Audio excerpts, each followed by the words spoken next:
Well, hi everybody, Father Alex here, host of the Godcast and also the Vicar of St Matthew's Church in Burnley. I'm also the author of Our Daily Bread from August to the Altar, a Priest Story, which is available in all good bookshops and online. Do check that out. I'm delighted to say that my guest today on the Godcast is Michael J.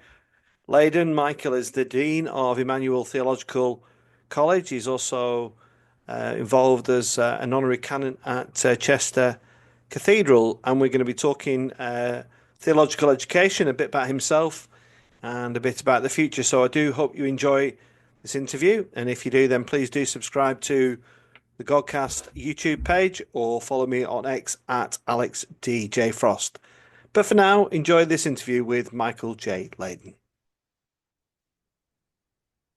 Well, I'm delighted to say that joining me on the Godcast this week is Michael J. Leyden. Michael is the Dean of Emmanuel Theological College. Michael, it's great to get you on. How are you? I'm all right, thanks. Yeah, thanks for having me. I'm really looking forward to being here. It's great. Great, thank you. Now, for people who aren't aware of you and I, let's just give this a little bit of context. You're an ordained priest in the Church of England, is that correct? I am, yes. Sorry, no collar today, but yes, I am a priest. I was ordained in Liverpool Diocese, getting on for 15 years ago. Yeah. Yeah. What did you do prior to ordination, Michael? I taught quite a bit. I'd various jobs in some part-time roles in higher education, mostly. I was finishing a PhD, things like that. So, I was discerning, um, really from my teens, but at university, I thought I'd gone to university to escape God and vocation. And I'd been there a few weeks, and one of the kind of chaplains said, "Do you think you might be called to be ordained?" I thought, "Oh, flipping heck, I'm supposed to be getting away from that."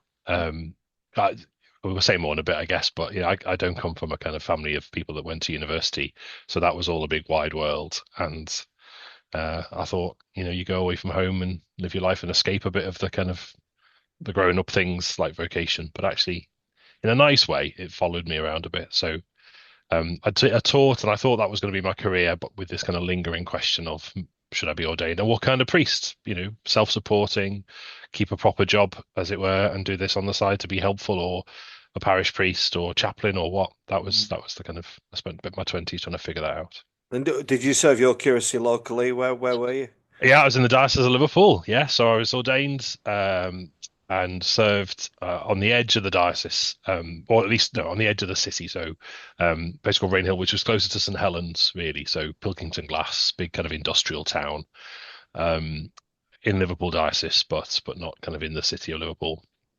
And then I was a vicar down near Crewe in Chester Diocese as well. So I've mostly been on the edge of big post-industrial towns, which is kind of where I grew up. I grew up on a council estate on the edge of Liverpool, so it's places that I understand and know, and kind of like being in those sorts of contexts. Yeah. Did you feel once you became a vicar that that would be have a limited life? Did you always intend to return to theological education? How did it come around?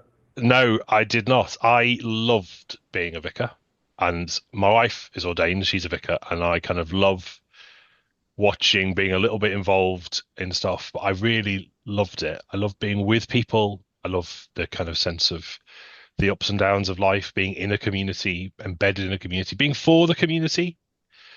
Certainly, one of my parishes was a kind of context where a lot of statutory organisations were withdrawing their efforts because post-industrial urban contexts, lots of deprivation, lots of need, lots of challenge, not much resource. And I love the fact that the church has been committed to being local, to being on estates, to being in urban contexts, in industrial contexts, and being for people. And I loved it. I loved all the mess of that. So I really missed it. It was a kind of clear sense of vocation to be back in theological education. But even for I've been doing this, been involved in training and forming ministers now for the last 12 years. But even only until 2018, I was doing that on a part-time basis and kept a part-time incumbency because I did think, my wife used to say to me, they carry you out of a parish in a box. So it was vocation really, and partly because when I left teaching, I thought I was leaving teaching behind when I went into curacy. I wasn't um, chuffed about it, to be honest. I enjoyed working with people, particularly liked working in higher education with people who felt they shouldn't be there, couldn't be there. And there's a bit of a theme that we'll probably come back to in this conversation. And it felt like I was putting that one thing down to go and be with people in a different way. And actually, somewhere on the line, God sort of brought the two together, which is the miracle of vocation, isn't it? You know, the way I've heard you talk before about the skills that you bring into ministry from a former career, and the way God uses those. And the church doesn't always appreciate them, but God certainly is able to use them in the context you serve in. I think that's been a bit of my story too. So accidentally involved in theological education to start with, and then over time, it's become what I do. And it's a different way of serving the local church, actually, is to equip good priests, good lay ministers, good deacons. And maybe outside of your own context, Michael, Emmanuel, have you been content with the pace of how the wider church has picked up on this thing? Well, you're laughing, so maybe not. But from rather than we look at the inside, Emmanuel, let's look at the outside first of Yeah. all. What do you see when you look outside of your own context? It's really tricky, this, isn't it? Because there are probably two or three versions of the Church of England. Obviously, we're having this conversation in the context of a huge national conversation around trustworthiness, around processes and structures of accountability, um, uh, serious accusations of abuse and potential abuse. And then there's also the kind of grassroots church. And I'm not saying they're completely different and they're opposed to each other, but I think if you've been in grassroots frontline ministry, it does feel different sometimes to look up at the institution and think, what? What's going on here?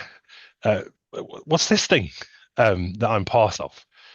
And some of that that happens with all organizations, sort of sense of detachment that you sometimes feel from the kind of public representatives or uh, the people in charge.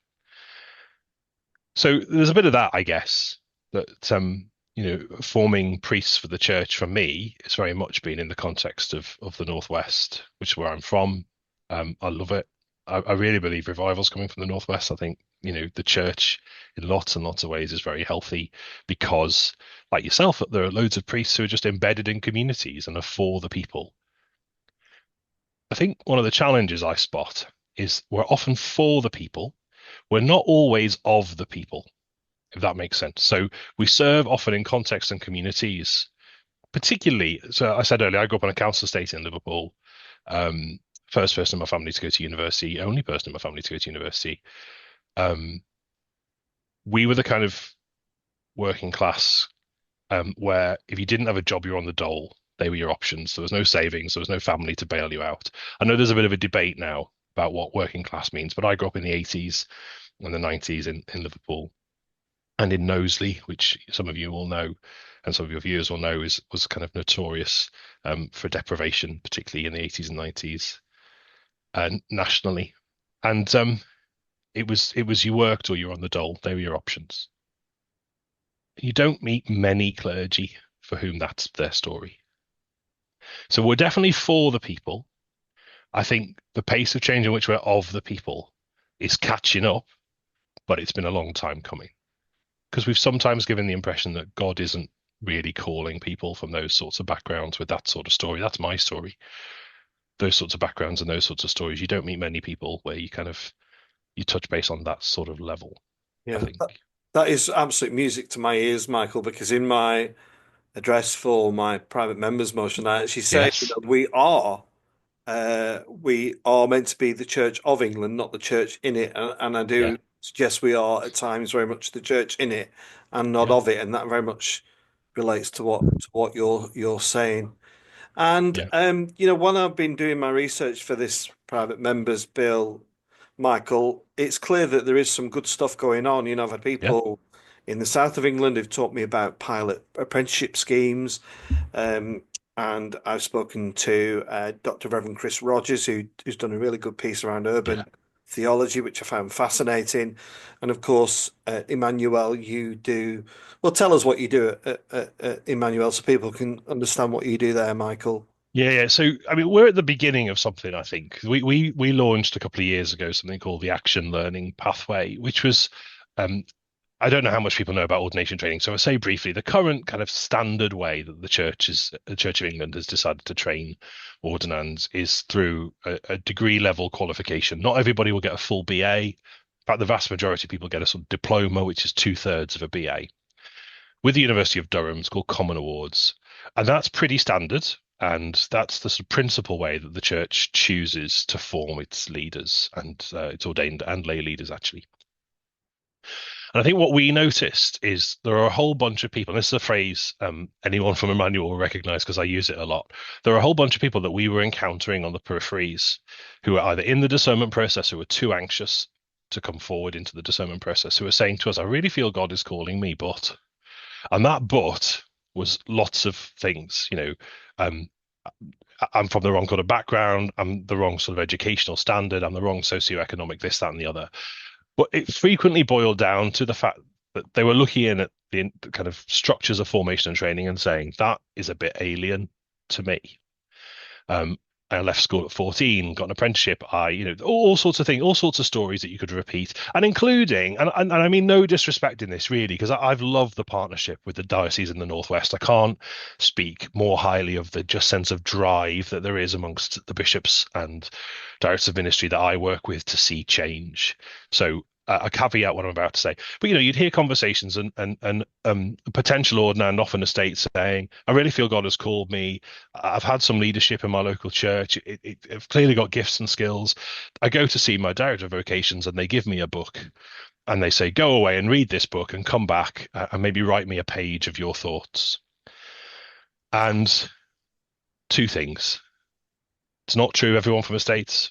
It really isn't. But there are lots of people who feel anxious about reading, feel anxious about writing, and they think, well, I don't want to read a book and then write about it and that be the basis of my discernment. And I don't want to go to an institution that's going to make me write essays every 6 weeks or so, thousands and thousands of words.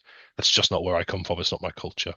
So we started to work with people to say, okay, how can we form you in a way that's theologically rigorous, but take some of the fear of, if you like, academic performance out of the equation? Because for a lot of people, the last time they were writing essays was school, and for a lot of people, school is not a good experience. It's judgmental, set up to be judgmental, isn't it? Some people get A's, some people get F's. You're set to be measured by your academic ability, and this is about vocation. So the phrase I often use and say to students is, "It's not my job to tell God he was wrong in calling you to ministry. It's my job to figure out how do we form you and prepare you for the ministry to which God has called you." Now, there are all sorts of caveats around that because you're not entitled to your ministry. There are good reasons why sometimes the church has to say, safeguarding is an obvious one, you can't inhabit the ministry to which God has called you because you're not safe. But I think saying you can't inhabit the ministry to which God has called you because you struggle to write 5,000-word essays is the wrong reason. So the action learning pathway, we designed something that was theologically rigorous. It kept people together in learning spaces, but it gave them opportunities to do kind of reflective learning. If you're familiar with action learning sets, the sort of problem-based learning discussion groups. And we flipped our teaching. We did this for everybody, actually. We flipped the whole teaching process so that it was about, if you like, problem solving. So in biblical studies, it was about making sense of texts. For sermons, for Bible studies. In doctrine, it was about, how do we explain to people who Jesus is? Fully God and fully human might sound fine in a sermon. Sounds a bit weird down the pub.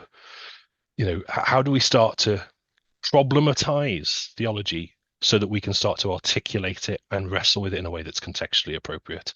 And we found borrowing from action learning sets was really important. So we designed a pathway for people for whom university qualifications was a barrier, but who clearly had gifts and skills the church needed and can use, and who clearly could articulate a sense of vocation that God had called them. And we're at the beginning of it. There's lots more to do, but it's been a couple of years, and we've got some brilliant folk who have said to us really clearly, we would not have come forward if it wasn't for this. And they are helping us to get this right for the future as well. Don't get me wrong. We designed a curriculum in 3 parts. So there's a kind of contextual placement, theological studies program, and a formation program, which is kind of really practical stuff that we do at weekends. And at the minute, we've really tweaked the theological studies program, so it's much more the action learning, problem-based learning. But we're up for continuing that conversation with students, with people who feel called to figure out what's the best way forward. I know you're advocating for an apprenticeship style model, which is really exciting because it's that keeping people in context, forming people in the place where they'll serve.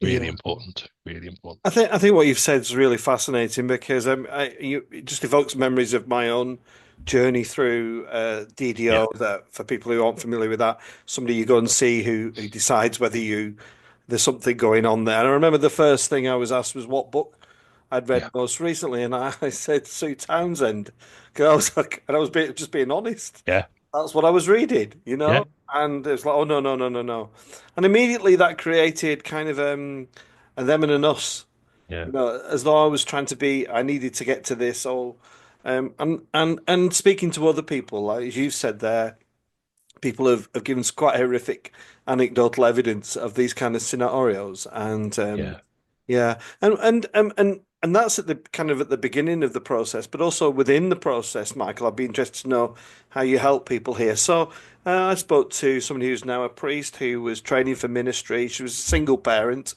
and she was expected to be at morning prayer at 8:30. It clashed with the same time she had to get a child to school, so yeah, there was something that just there was no compromise in that situation. yeah. How do you, in your teaching and learning, uh, make that balance for people who are going through similar situations?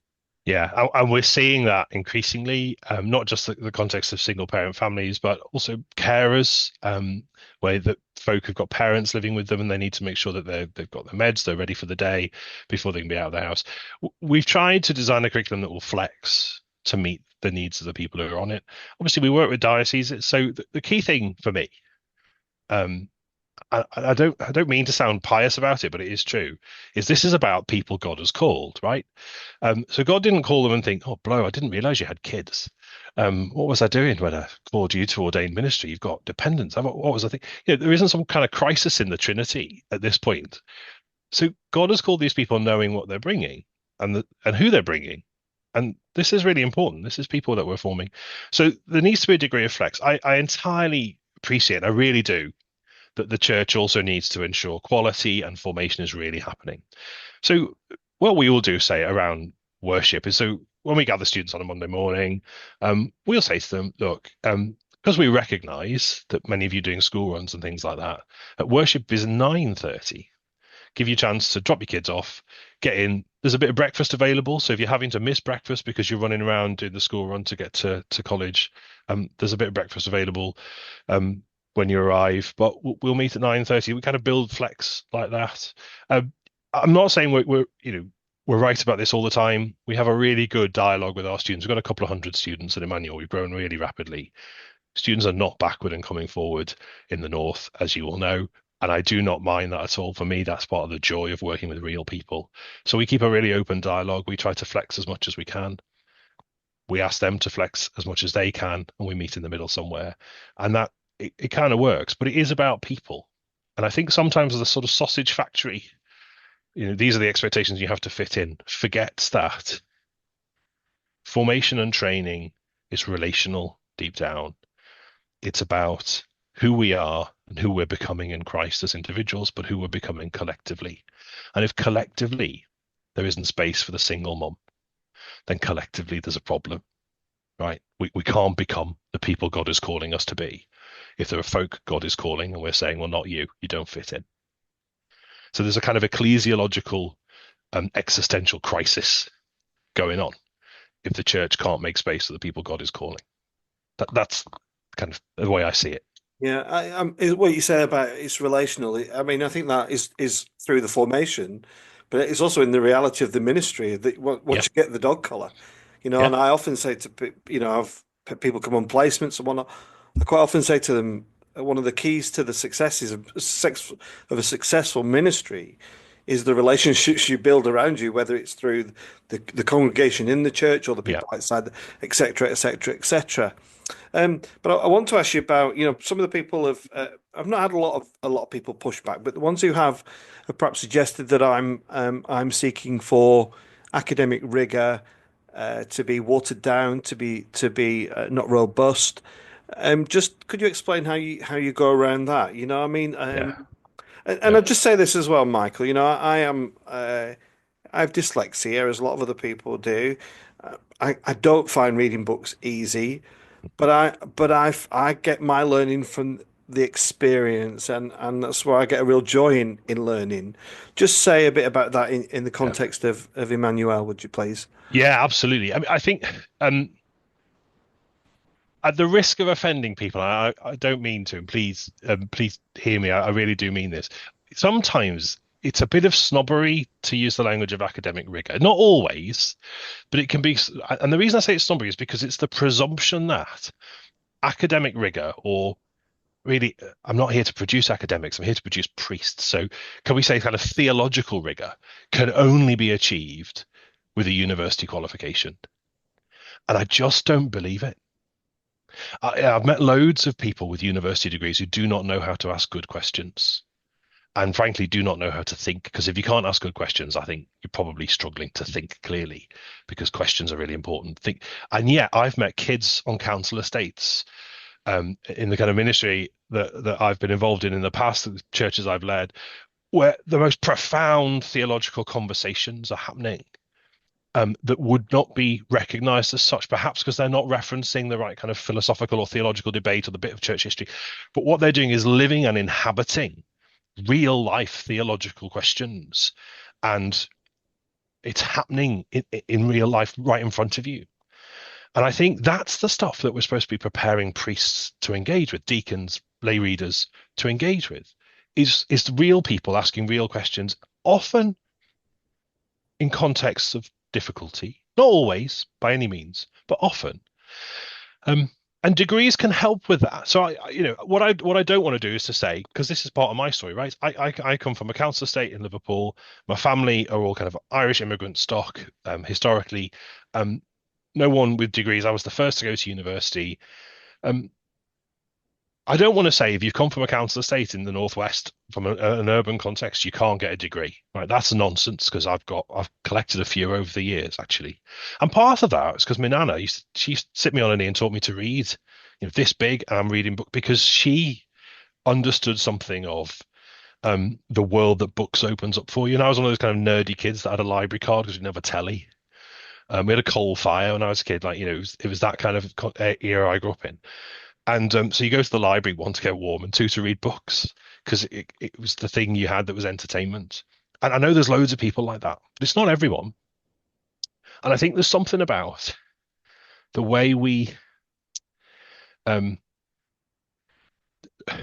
we kind of measure quality that needs to change.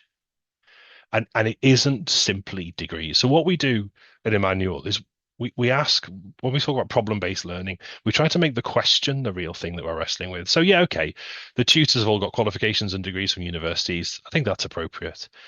But the kind of questions we're asking are questions that all sorts of people are asking. How do we make sense of this text in a sermon? Is the question whether you're on a degree program or whether you're on a non-degree program, because everyone's got to preach this passage. How do I explain the two natures of Christ? How do I explain forgiveness? How do I explain God's justice? Um, these are things we all care about.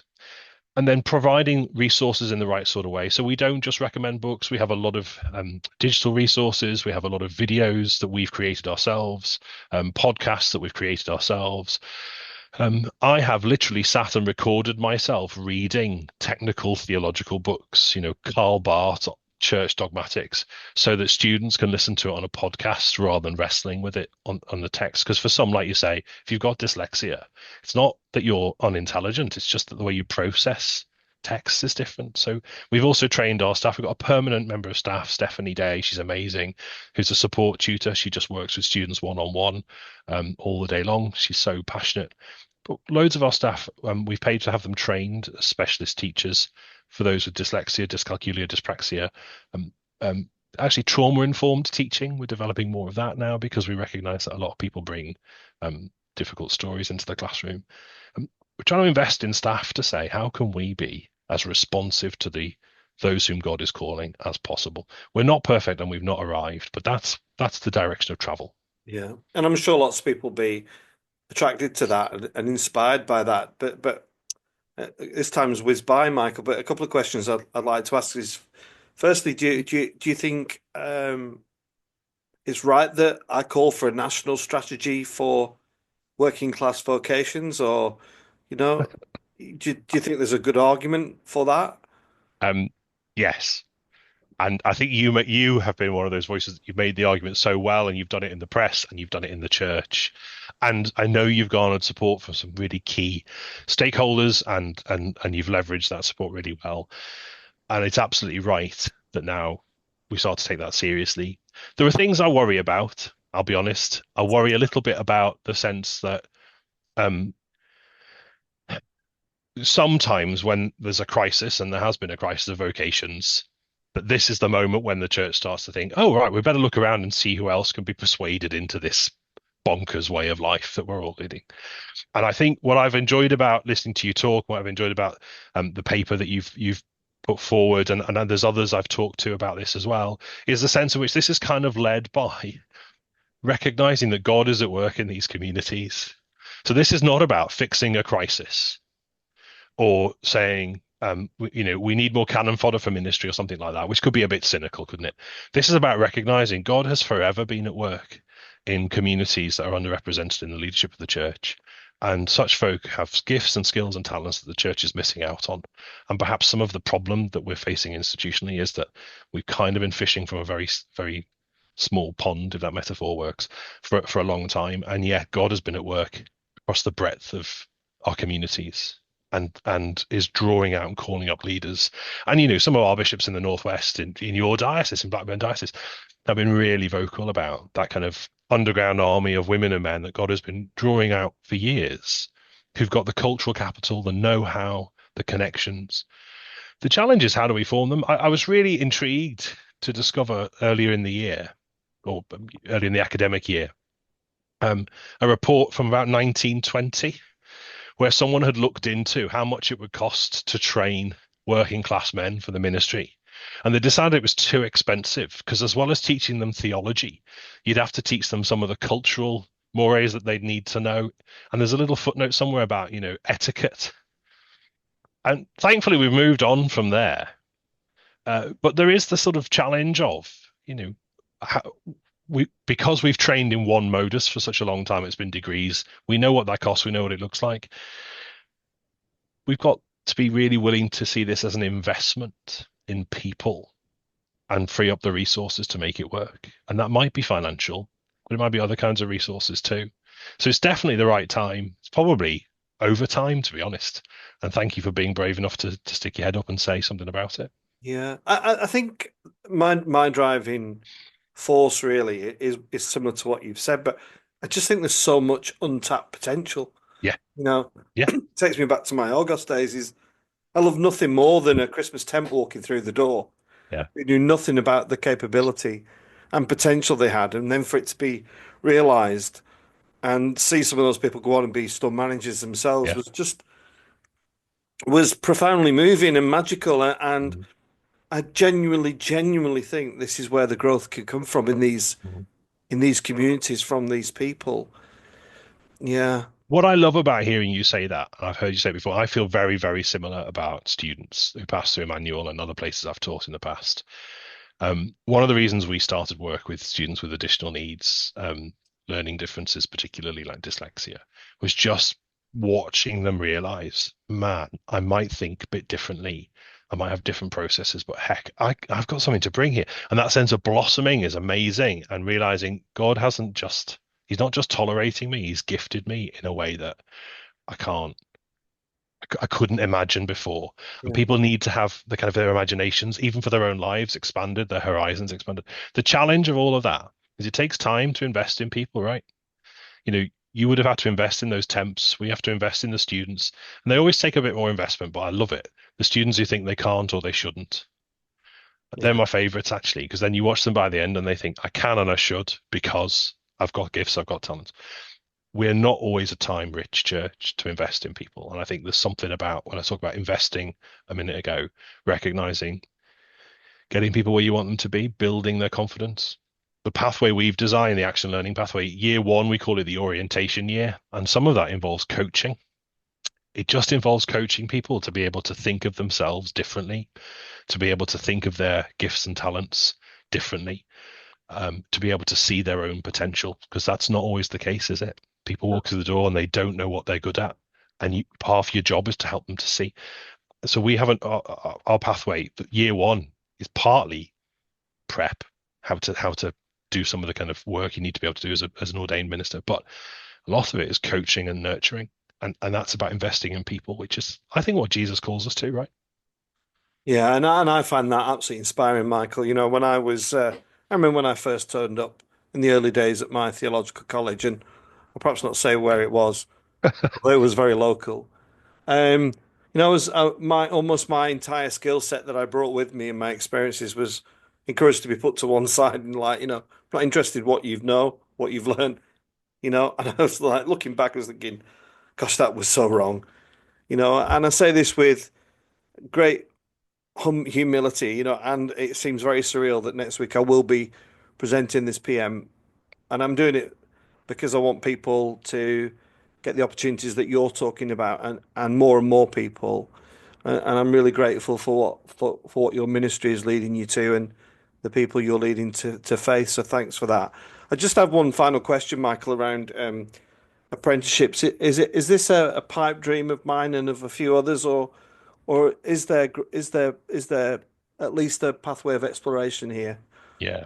I mean, I thank you for what you just said. I think what's really lovely about the TEI sector at the minute, and I'm have a bit of a responsibility in the steering group with all the principals, is this: there are a lot of principals who are hungry to see this change, and there are TEIs, theological education institutions across the country, who are thinking into this space. I've got great colleagues in other colleges who are doing similar work to us, and we're trying to learn from each other in that. And I think when you ask, is this a pipe dream? I don't think it's a pipe dream. I don't. If anything, if you're looking for another word, I think it's prophetic. I think it's something about Jesus' own model, being with and alongside those whom he's training up for apostolic ministry. Did the apostles know they were apostles when they were walking around Galilee? I don't think so. Did they know what he was going to do and what he was drawing out of them? Did they know what gifts and talents God had put inside of them? Did they know what he meant when he said to them, "I will make you fishers of men"? I don't think so. Maybe you can allegorize it and spiritualize it, and yeah, but I don't think so. I think they were compelled by Jesus to go with him, and that's the story of many of us, right? I don't know how you felt when you turned up to theological college, but I turned up thinking, what the heck, what have I done with my life? But also having this deep sense of Jesus has called me to this, and that's why I'm doing it, Yeah. and the rest will work itself out. And I think if the church can be courageous enough to say, these are people we recognize are called, now let's think about how best to form them. And so, and I say how best to form them because for some people that will be the action learning pathway. For other people, that could be a degree, or it could be a combination of the two. With our ALP, at the end of each year, we have a review to say, hey, look, did you realize if you'd done this as a university piece of work, you'd have passed? You're capable of a degree, because not everyone realizes that they're bright. Or if that's an apprenticeship, having a kind of smorgasbord of pathways and on opportunities for people so they can step towards what God is asking of them is really important, not just because we want to tick some diversity quotient, but because this is what the people of God look like. That's the real joy. Every September, I say to staff and I say to the student body, one of my prayers is, Lord, what are you doing this year with this lot? Because every time a new community, new student body joins, new cohort joins Emmanuel, we become a new community. And half of my task in term one with my colleagues is to figure out who's here, what are their gifts and talents, what are we becoming now that they're here? What are the gifts God has brought us? What are the challenges and the opportunities God has brought us as Emmanuel? So every year the community is formed and shaped because the breadth and diversity of the church is part of God's masterpiece. I don't understand it, but I love it. Michael, I think we're on the same page here because what I have said again, and what I will say at Synod is that part of educating others is the education of the educator. That Yeah. capacity to, and I love that. learning something today that I didn't know yesterday. Where that comes from, I don't give a damn where that comes from, but the joy of that is wonderful. Yeah, Yeah. Michael, thanks absolutely. so much for your time. I know you're a busy A guy, pleasure. Good to talk to you. and we'll get this out and see if it helps stimulate further discussion. But for now, Michael, thanks for coming on the Godcast. Thank you. Thanks so much, Alex.